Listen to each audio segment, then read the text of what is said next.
Salam alaikum wa rahmatullahi wa barakatuh. Dans cette vidéo, nous allons parler sur la classification des aliments. On peut classer les aliments selon le rôle majeur qu'ils exercent sur le corps.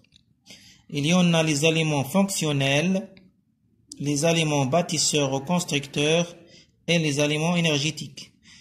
Pour les aliments fonctionnels ou protecteurs, ils apportent des fibres, des minéraux et des vitamines. Sont protecteurs et sont nécessaires au bon fonctionnement de notre organisme.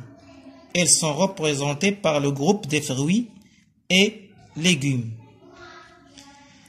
Les aliments bâtisseurs ou constructeurs sont nécessaires à la formation de l'ossature et au développement de la masse musculaire de notre organisme. Elles sont représentées par les groupes des féculents et des viandes, poissons et des œufs. Les aliments énergétiques fournissent de l'énergie pour les cellules de l'organisme, mais également des substances de réserve. Elles sont représentées par les groupes des produits céréaliers, des produits sucrés et les matières grasses. Ici, on a des remarques pour savoir le rôle de certains nutriments. On va commencer par les fibres. Les fibres accélèrent le transit intestinal, impliquent un effet de satiété et favorisent le développement de la flore intestinale. Le potassium et sodium régularisent la répartition de l'eau dans l'organisme. Le magnésium équilibre le système nerveux, régularise le rythme cardiaque. Le calcium participe à la construction et le maintien osseux. Pour le vitamine C,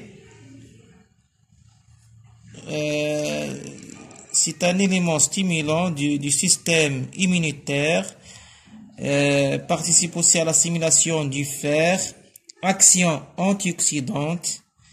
Le vitamine B9, rôle fondamental dans le métabolisme des protéines et le matériel génétique. Pour le bêta-carotène, protection des tissus antioxydants et transformé dans l'organisme en vitamine A. La vitamine A qui a un rôle dans la croissance et dans la vision. Le vitamine E, antioxydante, c'est-à-dire participe à la protection des tissus. Vitamine K intervient dans la coagulation du sang. Le fer, c'est un élément essentiel pour la fabrication d'éléments tels que l'hémoglobine et myoglobine qui permettent le transport et le stockage de l'oxygène. Le fer d'origine animale est plus assimilable par l'organisme que le fer d'origine végétale. Pour le zinc, renforce le fonctionnement du système immunitaire et rôle antioxydant, c'est-à-dire protection contre le vieillissement.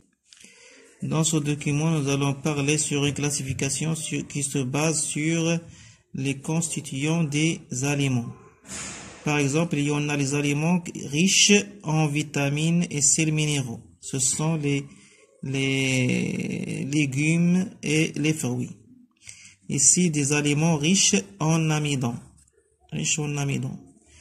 Ici, des aliments riches en protides, que ce soit animal ou végétal. Et on a ici les lentilles, les poissons, les œufs, la viande, les pois chiches, poulet, etc. Aliments riches en sels minéraux, tels que le lait, ici il y a le lait, le fromage, etc. Ici des aliments riches en lipides, les huiles et le beurre. Wassalam.